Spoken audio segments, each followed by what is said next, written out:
Okay, this is the 26th of April, 2006, an interview with Bob Boots.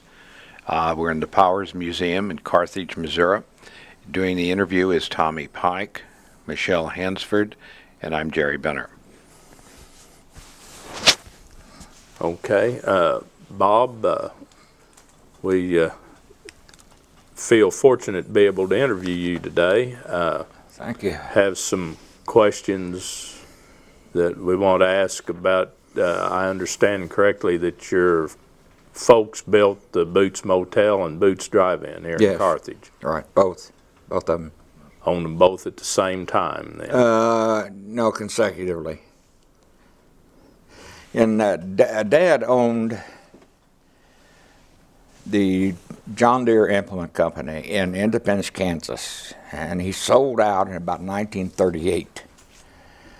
And his brother, Lloyd, had built a motel up in Eldon, Missouri, and Dad wanted a motel.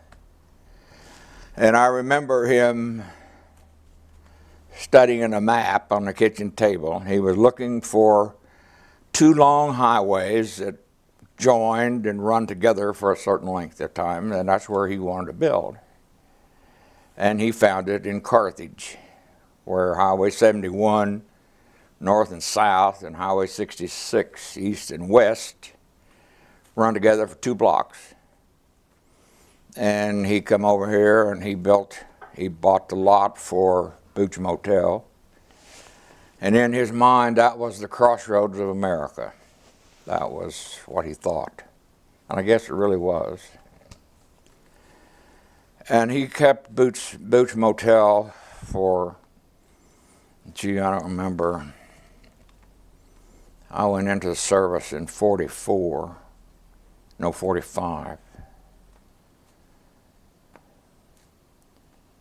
So he must have had it for 10 years or so. And then he sold it. And he started building Boots Drive-In then in 1945, and it opened in 1946. And who did he sell the Boots Motel to? Do you remember their names? The guy's name was Rube Asplin, R-U-B-E-A-S-P-L-I-N, Rube Asplin. He was a professional wrestler, and he and his wife had made quite a bit of money in wrestling, and he decided that he would like to own a motel, and so he bought Boots Motel and kept it for several years. He died, and his widow, Ray Asplin, had it for many years after that. Then your dad built and operated the Boots Drive-In. Right, And it was across the street, kind of catty-cornered really, from the Boots Motel. Yes, it was. And the same thing applied. He felt like he was on the crossroads of America. And the odd thing about this, we're talking about building, he never had any plans. There were never any plans. There was never an architect. He just built these things, like he said, well, it looks like me like it ought to do this. And he would just say, okay, and he'd call a carpenter or whatever and say, okay, and I want this. And that's the way he built it, just one thing at a time, to me, that was always phenomenal, because anything you build anymore, you got to have a plan. He had it in his head, I guess. But it was unique. The Boots Drive-In particularly has got enough steel in it to make 2 or 3 stories on top of it, I'm sure. And I thought that was unusual, and he was highly creative when it comes to designs and things of that nature. Any reason that he put the round windows in it? None, I know. He just liked the idea. He just thought that was the way it's supposed to be. And he Something unique and would draw attention to it. Then. Yes, and that's what he was looking for. And he wanted the corners where the corners of Boots Drive-In are all glass, and that the roof is supported by cantilever steel beams. Cantilever, that's a good good name. That's the way it was, and he put it in there. Must have worked. It's still standing. It's still standing. And it was built like a fortress, really. He's overbuilt, overconstructed. Was Boots Motel built like that too? Basically the same way, yeah. Yeah, he was playing with, that was before the time of air conditioning. And he built in Boots Motel, there's a long tunnel, the length of the Boots Motel. And he had hoped in his mind that he would put this long tunnel in and it would cool air, you know, and he would blow the air into the rooms then and have air conditioning, you know. But it didn't work that way. Then that's how come when you go around on the back side, you see what looks like the basement to the back part. Well, Rube Asplin built that. You know, he built those 4 along the back side, and he built it on 2-story. Had to build it up, you know, because the lot sloped away. That's interesting. I'm sorry to see the old motel close. I talked to the guy that owned it a few years back. He just couldn't figure out a way to make it pay, I guess. A fellow by the name of Ben Scott owns it now. Ben Scott. I haven't talked to him. But yeah, it could be a very interesting piece of Route 66 property. Yeah. It's Route 66 was it was the motivator, you know, because Dad was looking for those highways. Not specifically 71 and 66, but just where 2 long highways met. 2 major roads. Yeah. And all. And that was prior to World War II. So. Yes.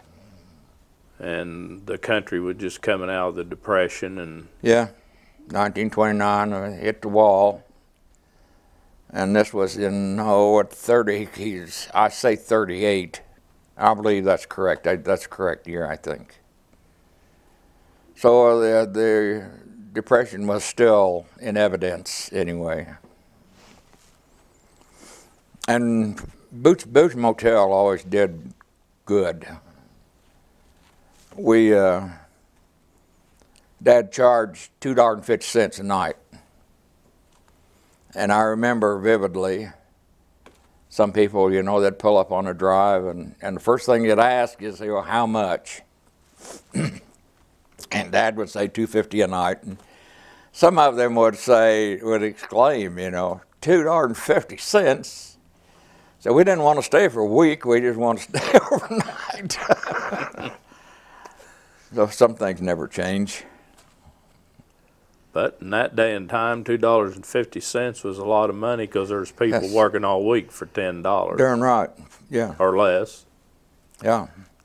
Well, he felt like if he could get the price up a little bit, that he would stay away from what was called the hot pillow trade, you know. And you know what I mean. Yeah. he was hoping to avoid that, and did mostly, I think. But anyway, it was interesting. I remember those things vividly. And it was very seldom that there was a vacancy. Back during the war, during World War II, there was a lot of officers down at Camp Crowder would bring their wives down, you know, and they would rent there by the month. And so there was very seldom ever a vacancy there.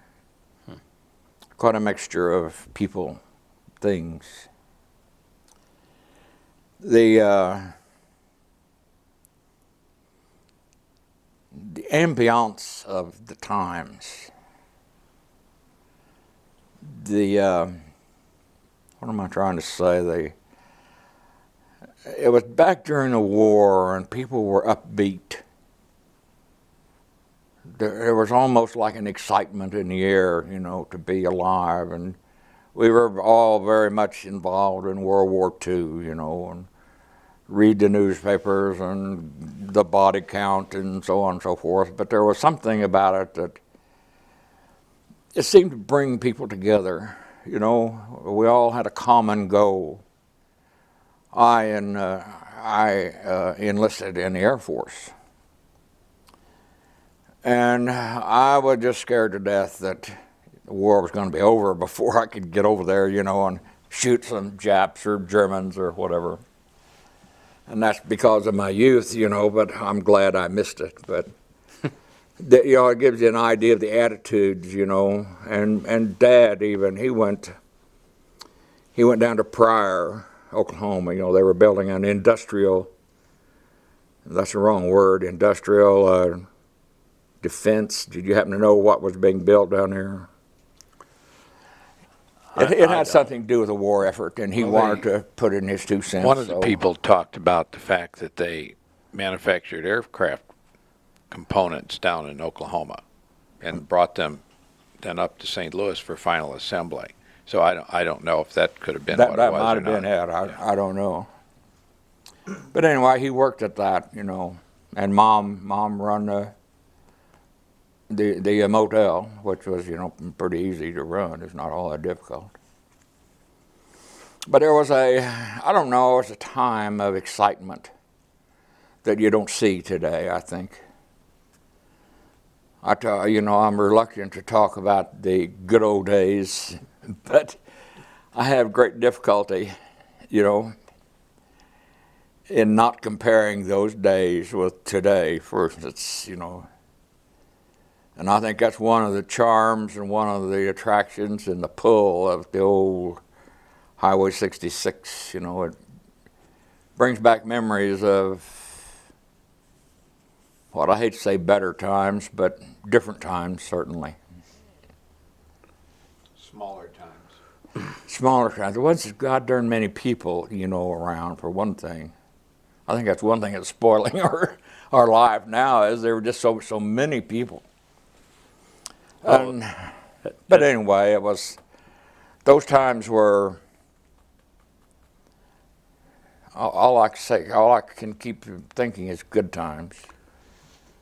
You know, they were just good. There were simpler times. Well, everybody was united for a common cause and a common goal. Yes. And in this day and time, you don't see that. Right. I mean, it's quite a bit of dissension. Doesn't matter what it is. Yeah. You know, it's argument, greed. Yeah. And I think that pretty well describes. I know you asked me what the interest was. I think that's what generates the interest in Route 66. And especially, like the foreign visitors that come here, they want to see the actual heartland. Yeah. Well, I don't know. Excuse me, go ahead. Go ahead. I forgot what I was going to say. Oh, well, I was just going to ask you, you grew up, right, at the motel? Yes. What were your jobs there? I remember vividly only a few things. Probably the most vivid memory of Boots Motel. The old Mulebach Hotel in Kansas City folded. Dad heard about it. He went up there and bought some stuff. I don't know what, linens perhaps. I don't remember all, except he bought 8 brass spittoons. And guess who got to clean the spittoons out? With Bonami yet. And those darn things must have weighed 8 or 10 pounds, you know, heavy spittoons, just old Western spittoons, you know, they call them cuspidors, I guess. I remember that, I'll never forget that, I know. And I used to have, he had gravel drives, he had gravel, the driveway was gravel, and I had to rake that sucker every day. And those are my 2 most vivid memories. Those brass spittoons, God. they were, in later years, you know, they say humility is a wonderful characteristic. But that was going too far, I think. But it was quiet, rather quiet, although it was a quiet life, you know. Well, it says Clark Gable slept here. Why not you? Yeah, well, he did sleep there. He did stay. I forgot when, but I think I was in the service at the time I was gone, you know. But I do remember that a couple of my aunts who lived here also went to see him, and of course, along with a few others, I'm sure. And they were highly excited, but really it was just, you know how it goes, idle, and he was. Yeah, there was a movie about somebody slept here, you know, it's kind of the same thing, you know, Clark Gable slept here. It was fascinating. Were there any other famous people that you were aware of? Or? Tom Mix, I think, stayed there one time. I remember him eating. That was before the drive-in was built, but I'm fairly confident that he did one time. Mm-hmm. He had some real sporty car. So he didn't bring his horse. Yeah. But that was it was a story of being at the right place in the right time, you know. I don't know whether we had a sense of great history with the Highway 66 at that time or not. But we knew that it was the crossroads of America, you know, that made sense. It was there, you know. We had people from, golly, I don't remember how many states, virtually all over the country, and perhaps still do, I don't know. But I remember that in the drive-in both, where people just, they come from all over the country. And it was...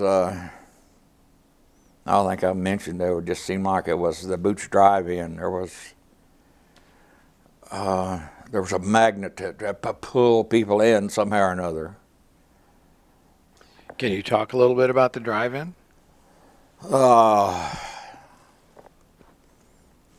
See, Dad, I was in the service in 1945, and of course that's when both wars ended.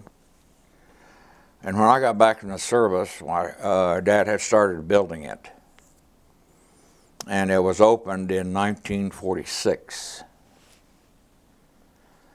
And it took him probably a year to build it because he was just doing it as, you know, what's next, you know. And it's a wonder it was ever built because there was no plans. You know, it's kind of unusual, but that's the way he did it. And slowly it started taking, people would stop even before it was ever open, you know, because it was so different and so attractive. You know, back there was 10 or 20 years ahead of its time as far as design is concerned. And it was highly colorful. And I don't know, it just meant to be. It just took off. We sold donuts. That was back shortly after the war, whenever sugar was still rationed, you know. And being a veteran, I had a sugar allowance. So we decided to buy a donut machine. And my Lord, we sold donuts till I couldn't stand the sight of one. Really. It was just phenomenal. And your breakfast, people stopping in. All we had was about 15 stools, you know. And we just did a roaring business. And then at night, the kids kind of found the place, and they would come, and that's where Cruising Boots started, you know. And there would be, you'd see cars backed in and full of kids, and their parents would start figuring out, you know, they're down Boots's, you know. And they would come by, the parents would drive by, and you'd see all the heads drop out of, you know, drop down out of the cars. But there was nothing really. It was just a lot of hard work, you know, from the inside. It was just tough work, you know, trying to. Did they have car hops? And yes, uh-huh. Yeah, back in the old doo-wop days. Do you remember when the Boots Drive-In closed? No, sir, I was gone. I left Carthage by the time that it finally closed. I don't really know the story of the last few years. Did your dad own it up till the end, or? Jude Darning, who was his brother-in-law, and I bought it from him. He was wanting to do some other stuff, so we bought it from him. And we owned it for several years by ourselves. And then I decided that I needed to look for greener pastures or whatever one decides, you know, whenever you screw up like that. And I sold my half of it. And then Jude, he had it for 10 years after that, I know. And then he kind of burned out, and he sold it to I don't remember now. But I did a tremendous business all during that time, and what happened to it, I don't know. Did you have any, you mentioned the donuts, did you have any other specialty items that you sold, like certain sandwich or something like that, or just? It was mostly breakfast. That's when the radio program, Breakfast at the Crossroads. That's where it originated. I saw some photograph of it someplace here. That was on local radio, or? The what? There was a local radio Yeah. program? KDMO, is that the local? Yeah. And a guy by the name of Lee Crocker had let's see if I can say this word, he had a mellifluous voice. A deep bass voice, and he would get on the radio, and man, he'd talk to these people from far away, and they just really loved it. Was it every day? Every morning, yeah. About 8 to 8:30, as I remember. They did it at the restaurant, or? Pardon? Did they do it at the restaurant, or was it at the studio, or did they come to the restaurant to do the show? Oh, yeah. Yes. They were customers in the restaurant, and Lee would interview them. And it got to be quite a well-liked program, I think, from all I heard of it. You know, ordinarily we were so busy, he'd catch us every once in a while. He'd catch us at a slow period, and I would talk to him. Yeah, there he is. Breakfast at the Crossroads. I don't know who that lady is, but Lee was kind of a slender guy and a big Adam's apple and a lovely voice. So that was probably in the 50s, 1950s? Yes, Yeah. Yep. The picture looks like the 1950s. The microphone looks like a 1950. And I wanted to ask, we're always asked, is this souvenirs in the case behind? Yes. Little Yes. knickknacks? We did a world of business, and anything we put in there, they'd buy. We used to sell Francoma pottery. They made in Tulsa, you know, or actually Yeah. Sapulpa. And they would just, you know, anything brass, pennants, cards. We sold cards by the thousands. They would steal our menus, you know. We'd have Dad had the City of Beautiful Trees and the Home of Bell Star, which I don't know whether it's true or not, but and the people would steal the menu. Finally, we got charging $0.25 a piece for them, trying to break even. See, there's a jukebox, and Yeah. Oh yeah, had a jukebox. Now, like the things you had in that cabinet, did it have the Boots Motel or Boots Drive-In name on it, or you just sold like the Francoma pottery? It had some of it did, some of it, but I suppose most of it did not. We just never, I guess I never thought of it, but we should have put it on there, I guess. But we did quite a business in the souvenirs, because most of it was tourist trade, you know, or a lot of it was in the morning. I'm just wondering, that's something that Route 66 collector can look for, that's got something with Boots Drive-In on it. And Very, very little. As my memory serves me, there wasn't very much. We had postcards of the place, I remember, and it looked to something like, well, I guess this is one. Yeah, it is.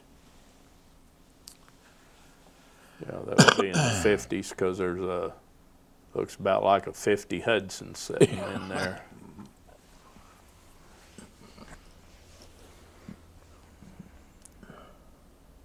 Breakfast any hour. What was the hours you were open? Like from 6 in the We're open morning? 6 o'clock in the morning and close at it's either 11 o'clock or 12 o'clock at night. Long hours. It took 2 of us to run it. And that was quite a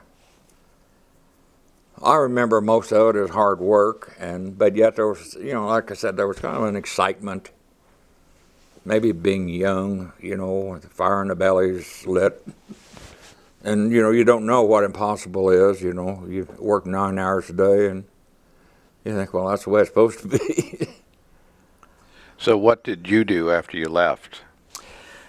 I went back into the drive-in business in Tulsa, and I spent the next 10 years building places down there. And then I burned out on the business, and so I kind of went into food sales, food-related sales. Kind of backed off a little bit. The drive-ins in Tulsa, did you run like 4 or 5 or 6 with the same name on them, or? I did. I built Boots Drive-In there we had the old rock and roll canopies, or I did. And then I tried to find something a little easier, so I went into the self-service. I sold the drive-in and opened 4 self-service places. And that's not the word I'm looking for. It's where they walk in and pick it up to go places, McDonald's type thing. Yeah, well, yeah. Like yeah, they okay. started out. Yeah.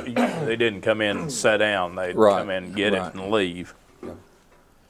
And did well, but along in there is when I burned out on the business. I just couldn't go anymore. I was getting up 40, 45, along in there. And it just the food business, I think, is for young people. But it was the times of Boots Motel and Boots Drive-In were quality years of my life. I have more fond memories than I do. I don't remember working all that hard now. I know I did, but I don't remember it, And all crazy things that happened. Every Halloween, some nut would bring an outhouse and put it on the drive down there at Boots Drive-In. And we'd have to haul those things off every Halloween, or most Halloweens, I know. Were you the only child, or did you have brothers, sisters that worked with you? Were you the only child? Yes, yeah.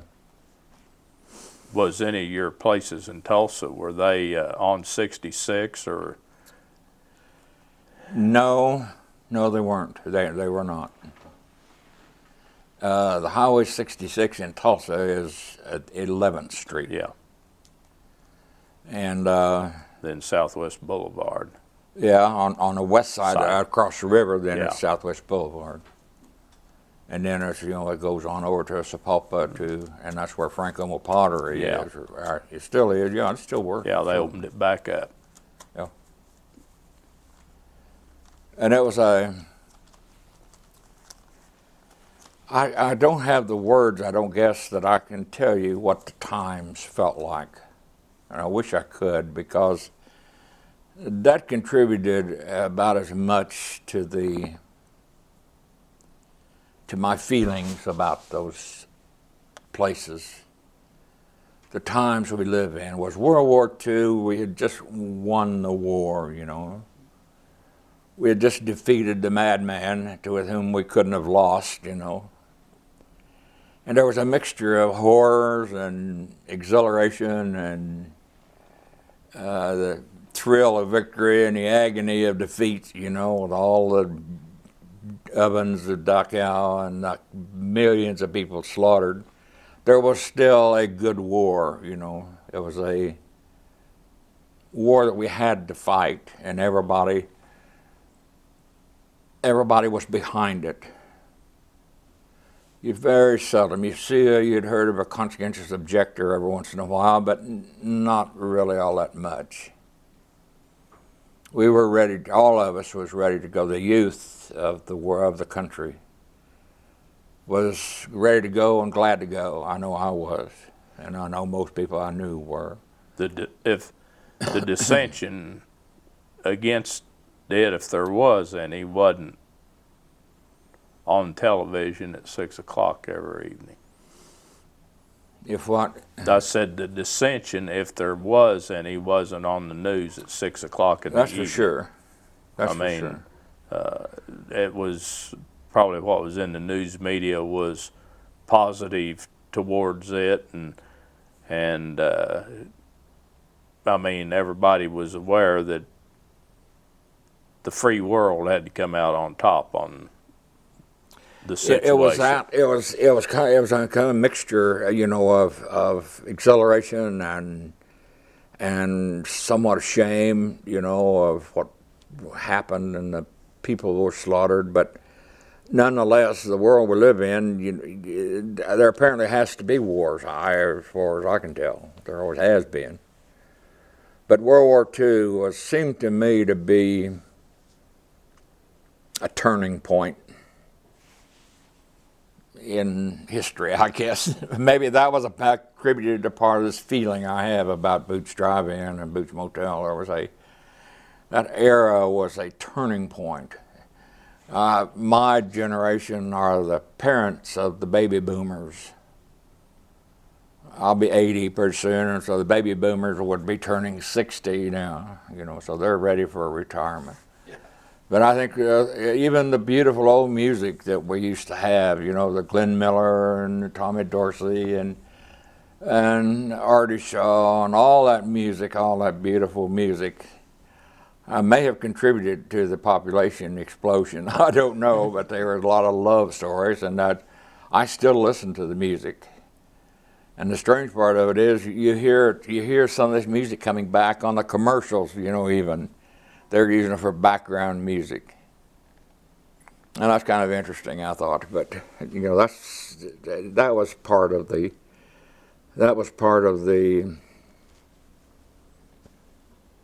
feel of the times. Wasn't music like you hear today. Some of it almost embarrasses you to hear it. Oh, really? Some of it, you know, and actually TV is getting a little raw, you know. And some of the music, some of that rap music, it's vulgar. That's all there is to it. So did you begin to see business kind of start sliding about when at the motel in the late 60s? I think it happened in the late 60s, yeah, 70s, early 70s. Around the time interstates start predominating. It just, I don't know, the television we used to watch, you know, wasn't all that great, but at least they weren't beating you to death with commercials, you know. Now, I fully believe that half of the time is spent in not programs, but half in programs, half in commercials. They're just relentless. They're just, you know, they beat you and cajole you and threaten you and command you to buy. Yeah, I just think the time after the war, it was probably a real boom time for families traveling. It was. Everybody was working. Everybody was fine. You know, there was no big problems, really. Everybody had a car. And the American dream. The big cars, and there was. Everybody had a car. That's what they were. Well, it was an exciting time. I mean, they were beginning the jet planes and all. And it was really just new. Yeah, and the automobiles, and you know, even the excitement of the new models coming out, you know, people would go to see the new cars. Now then, you could really care less because they just look like, they all look alike. yeah, you can't tell them apart. And Well, one thing you begin to notice is, I guess it's in 1949, the cars start to have bigger trunks. All that, the post-war cars, which had the small trunks, now you suddenly had these large trunks for traveling. Yeah. Because I remember that's what we did as a family. We traveled and filled the trunk and put a thing on the roof. And it seemed like the world got smaller.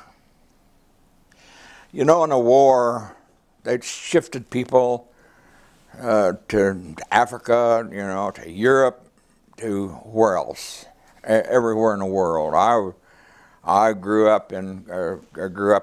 was born in Jefferson City, Missouri, and then I grew up in Carthage, really. And they shipped me to Keesler Field, you know, for boot training and testing, and then I was shipped to Tucson, Arizona, out in the middle of the desert. I was a cadet for a fighter pilot, and there was a training field out there, and I would just started the cadet program when the war ended. Of course, they stopped it, they washed it all out. But the wars, the shifting in people, it's just kind of like the old song, how you going to keep them down on the farm after they've seen Paris, you know? That was World War I, yeah. Well, yeah, that, but then in World War II, you know, the world seemed to get smaller. Highway 66 run right to the front door and then to California, you know, sunny California with all the naked women, and back to Chicago and north and south. And, you know, the Marshall McLuhan wrote The Global Village, you remember? And it seemed like it started right then. People was aware of a broader horizon than they'd ever imagined. You know, hey, there was Europe and there was England and so on and so forth. So I think there was a turning point involved in that whole thing. Does that make sense to you?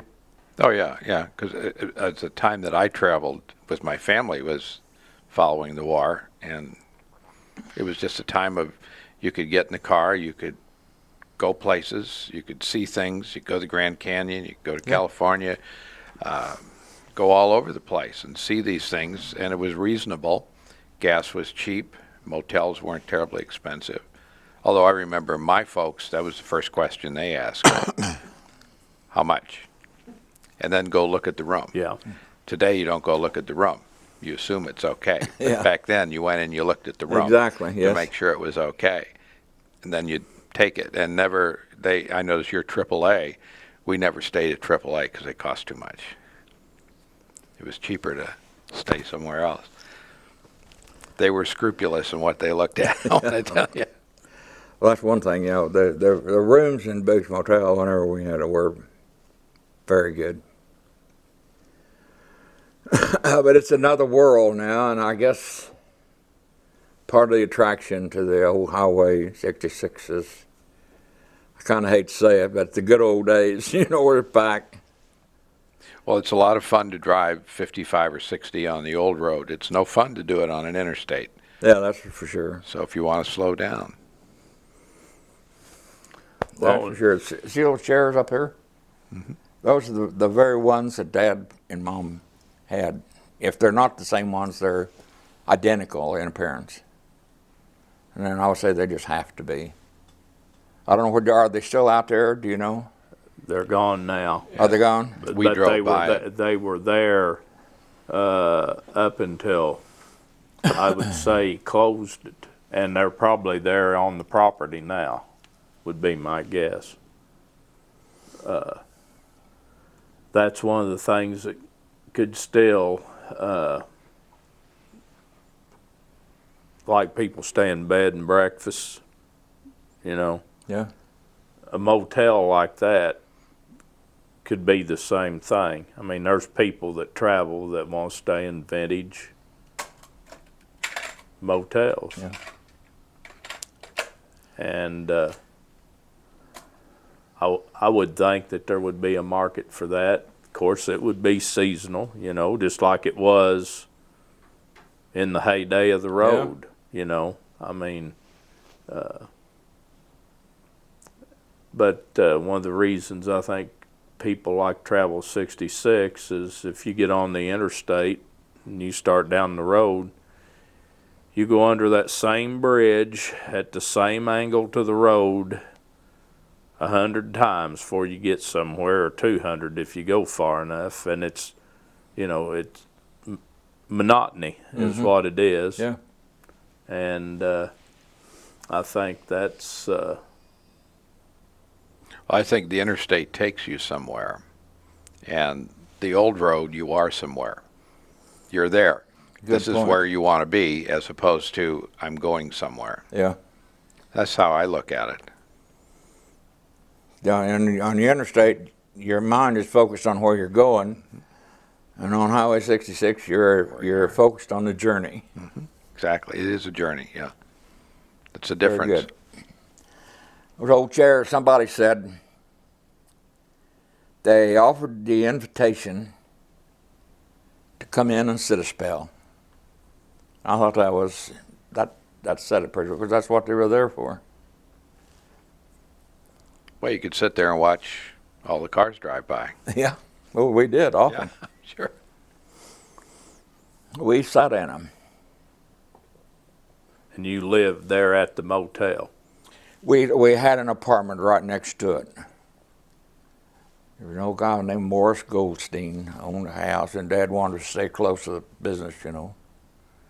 And when we stayed there for a while, I know, for 2 or 3 years, I remember. Just right next door to it.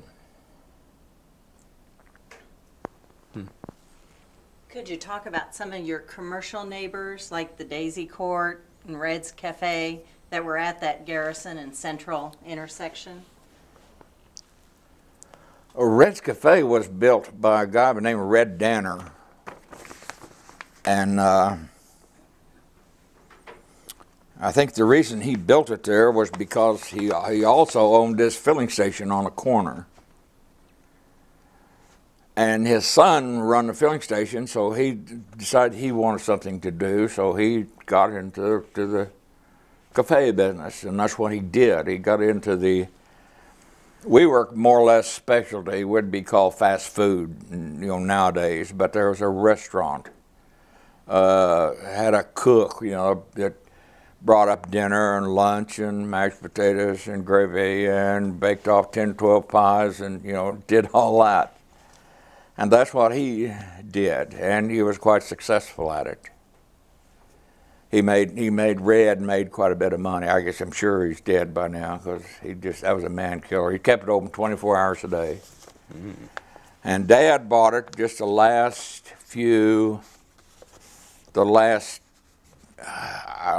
end of the war, you know, towards the end of the war. I don't remember the exact year.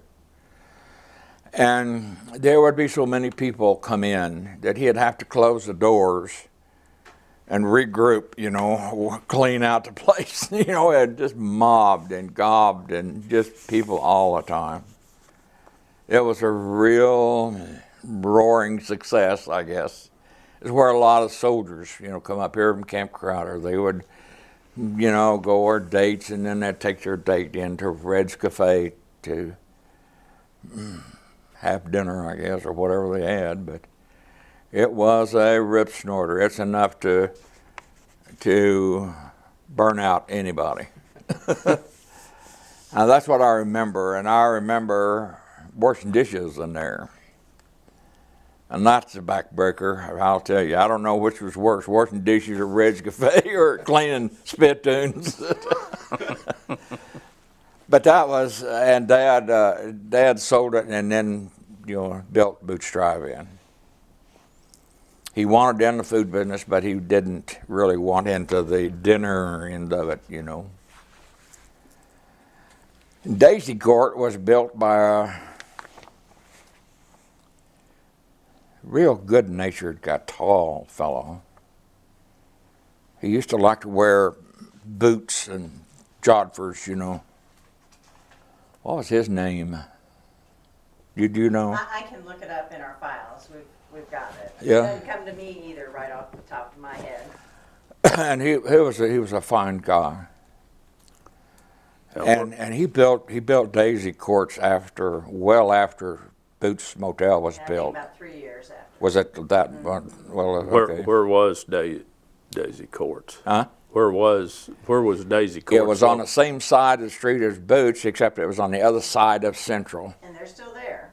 Are they still there? Is that still there. is that the little The cabin? little Tudor, yes. Little cabins that run back. Right, the white, and then Yeah. somebody's working on them right now, painting the timbers, because that was like a little Tudor court in there, Yeah. and they're painting them red now. How much money were they charging for those rooms? Do you know? They do apartments. Their apartments? Their apartments too. Well, for one of the problems that I thought after I talked to this owner of Boots Motel was he was trying to get $50 a night for them. Oh, Mr. Ferguson. And I think that there was a little too high, for that. But anyway, what do I know? but Dazy Court, one of the most interesting stories that I remember about him was after he built them, and they did pretty good. They were good because he was on Highway 71, coming in from the north. They were not on 66, although About a half a block off. yeah, they might be able to see the sign. I don't remember. But something got Ples Neely is his name, P-L-E-S Neely. And I remember he and Dad talking one day, and Ples says, "I've got to sell out." He said, "Something's going to happen." He said, "Oh, the roof is going to fall in, or the economy is going to collapse, or something." And that was back in, 45 or 6 or something. No, it wasn't that. It wasn't that. It was even before then, maybe 41 or 42. But anyway, I remember the comments, and he did sell out. And of course, the economy didn't do anything else but go up and up and up and up and up. But Ples was very disturbed over the possibilities, and he sold out. I forgot who bought him, but he thought that the economy was going to collapse, and so he got out just barely in time, he thought. Goes to show you what you know about these things. Well, but the Great Depression, depending on how old he was still Fresh. very fresh in his mind. Yes, sir. And people still, and the people that grew up through that, like my folks and all, as long as they lived, they always viewed as to what could happen. I mean, like the stock market crashed over just one day and the country was in a mess. And I mean, in the backs of their minds, that was still a possibility, maybe not a probability, but it was a possibility, And That depression left a mark on many people. Dad remembered it quite well too. I was born in 1926, so I was a child whenever it was going on. But it coined a lot of phrases like a dollar bill looked as big as a bed blanket, and a few other more crude remarks. Well, and you was talking about your dad owned a John Deere dealership in Independence, Kansas. Yes. I imagine along in the mid-30s, that was probably pretty hard going because there wasn't many farmers making any money because of the Dust Bowl and everything. Tough sell. So, the weather, the climate, circumstances, they all have something to do with it. But I still feel in my heart that there was a special time at that moment. That was a turning point, a focal point, or whatever it is I'm trying to say. Those times that were that make it memorable, that make it unforgettable, the feeling of the people and the individuals. Just a different world, I think. We live in a different world now than we did then. I just, it feels like back then that the world was your oyster, The horizons were broader and wider, and the world was, you know, more available and accessible than it ever had been. And the highway was there to take you wherever you wanted to go. Yeah. Well, and like you were saying,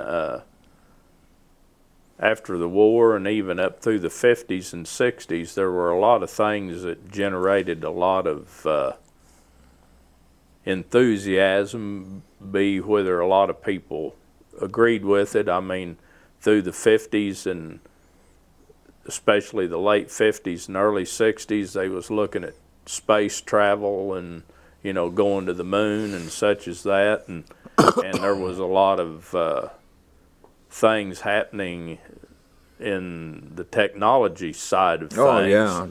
And That's been the biggest change. like the space technology, maybe a lot of people say, well, it was a waste of money. Well, it may have been from one standpoint, but there's a lot of medical and things that was techniques and things that was developed because of that, that had they not done it, would probably still not be Well, being that done. is also a positive side of war. You know, there were things developed in the war that, you know, for maybe the wrong purpose, but nevertheless they were quite helpful. It advanced television quite a bit. Television is, when did it come in? Television came in 29, but it didn't develop until the early 40s, and then it became radar. Well, I was And still you living in couldn't buy it. Carthage whenever it finally got in. You know, I remember a station in Pittsburgh, and it seemed like one in Tulsa we could pick up somehow or another. Yeah, my folks could. First TV we had bought it in November of '52. I remember. Yeah, no, And- that sounded more like it. And I remember Eisenhower got elected, and my mother had me stay home from school the day that he was inaugurated. I remember seeing that on TV. It was the first live televised. That was a marvel. Yeah, I mean, Have you sat at home and watched something happening 1,000 miles away? Well, that's like now people, something happens and 2 hours later they're seeing it worldwide. And I remember when I was a kid, the news deal that was on at the picture show, you went and they showed, that was people's connection with the war. The visual part of it was they would send back news from the front and all, and they'd show it and everything. Even as late as the Korean War, it was that way. But Vietnam, you saw it live on TV, while you was eating supper. and that changed everybody's mind. Yeah, that's what changed people's attitudes. Maybe hardened them, I don't know. Television really became commercial around 46 because it had to wait for the war to end, because all that technology went toward radar and bomb sites and all this stuff that was. Well, that's a being life used. change. You know, that's has been a lifestyle changer. About as much as anything, because people were sitting at home watching the boob tube, you know, rather than doing what they normally did. Well, think how the living room shifted, and now the television is the focus. Before you had television, living rooms didn't have a focus. You could sit anywhere, listen to the radio, Really? Yeah. play the piano or something, but now everything is aimed toward the tube. The furniture wasn't arranged so you could see television. Exactly. I got an email from a friend of mine, and it was meant to be funny, and I brought it, and I left it at my suitcase. But it listed all the changes that have has happened in the last 58 years. I remember, you know, I was giving an example of Grandma being 58, and all the things that had happened during the course of her life, you know. And it's really rather phenomenal, because this guy, there must have been 25 or 30 things that you just take for granted now, but they're new, you know, in just my lifetime, and probably yours. I can't think of them now, but I wish I could, because they would be apropos of this conversation. Well, one thing that I remember when I was a kid, my folks was the only people on the block that had a telephone. Yeah. And Four-party line. yeah, and it wasn't unusual for there to be 2 or 3 neighbors sitting there waiting to use the phone, or we would get a call for one of the neighbors, and my mother'd go down and give her a note, you know, somebody said, well, Yeah. tell her this or that or something. And you stop and think, you know, I thought, well, one telephone in a block, and now then everybody walks around and they even take pictures with them, cell phones. Yeah. And I mean, you know, it's to me it's mind-boggling is what it is. It is. It's really, it puts a little strain on me because, well, I work computer. I write a lot. It's my hobby now. And I've written a couple books, and I had one published. But it was a trauma to me to try to work a computer. You know, does that ring a bell with you? Yeah. I mean, I would crash that sucker, and I'd say, oh my Lord, I just ran the whole thing, you know. And it took me about a year just to go over being scared of it, you know. Mm-hmm. I know my wife's father was born in 1898, and that was the year the Durias invented the first car in the United States. And when he died, people had walked on the moon.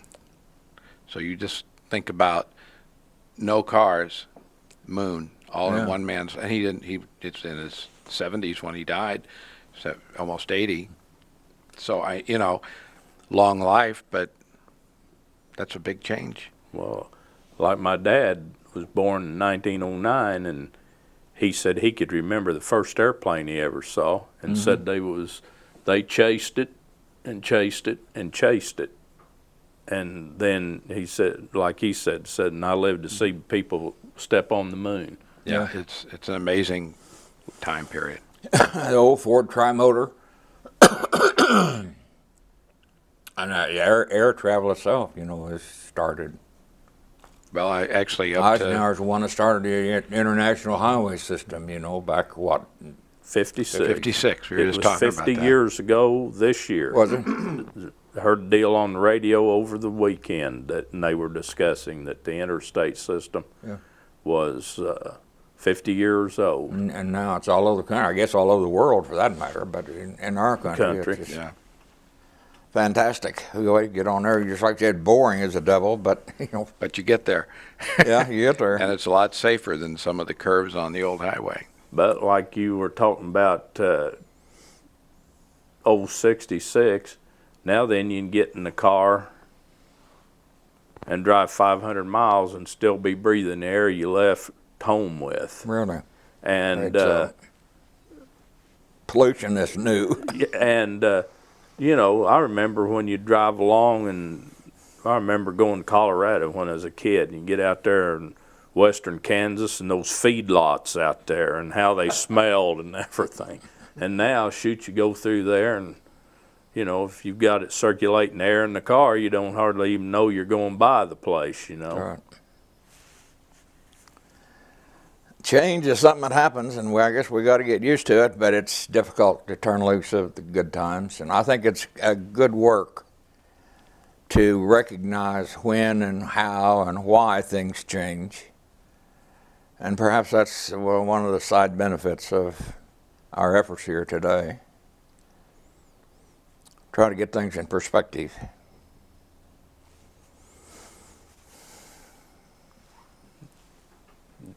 Michelle, do you have any? Well, I'd like to ask one question. It might be good if we're winding down about Carthage, the courthouse and the square. Could you talk about that whole environment? Because obviously a lot of folks going down 66 saw that huge, massive courthouse. So, and you know, took a spin around the square. So why don't you talk about the square a little bit? That's one of my favorite memories is the courthouse. And I recall vividly the first time it had ever been cleaned, you know. It was made out of Carthage marble, and over the period of years it got, you know, dirty, I suppose, or whatever you call it, and they sandblasted it, you know, and I remember them working on it for a month. But man, whenever that thing got through, just that old courthouse just white, you know, it stood out white, and just like the Taj Mahal, really. And one of the things that I still remember is the old bell tolling off the hours, you know, the deal 1 and 2, and, you know, you could hear them just all over town. That's one of my fond memories of. And the square, it was, well, that was the center of business. You know, the banks were on a square. Ray Carter had the C&W Cafe, and, you know, it was a landmark there. And it was, that was Carthage. It was part of Carthage. And I guess now it's all moved south, hasn't it? Apparently, I haven't been up on the square lately, but the businesses have moved south, I suppose. And from the looks of it, it would be. But the old flavor of Carthage is, it's changed just like everything else has changed. Tulsa's changed. Tulsa was just a pretty good sized town whenever I moved there, and now it's, I don't know, it's about 700,000 people, you know. It's cityfied, that's what. The traffic just gets worse and worse and worse every year, you know.